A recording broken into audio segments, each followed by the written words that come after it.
جانور بھی ولی کی تعظیم کرتے ہیں۔ حضرت بشر حافی علیہ الرحمہ ہمیشہ ننگے پاؤں چلتے تھے، اور جب تک بغداد میں زندہ رہے کسی چوپاہے نے راستے میں گوبر نہ کی، اور وہ صرف اس حرمت و ادب کے پیش نظر کہ حضرت بشر حافی ننگے پاؤں چلتے ہیں۔ ایک دن ایک چوپاہے نے راستے میں گوبر کر دیا تو اس کا مالک یہ بات دیکھ کر گھبرا گیا کہ ہو نہ ہو آج یقیناً حضرت بشر حافی کا انتقال ہو گیا ہے، ورنہ یہ جانور کبھی راستے میں گوبر نہ کرتے۔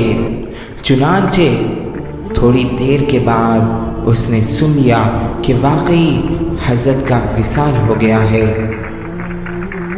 اگر اس ویڈیو سے کچھ معلومات حاصل ہوئی ہے تو اسے سبسکرائب اور لائک کرنا نہ بھولیے، اور اپنے دوستوں کے ساتھ بھی شیئر کریے تاکہ وہ بھی دینی معلومات حاصل کر سکے۔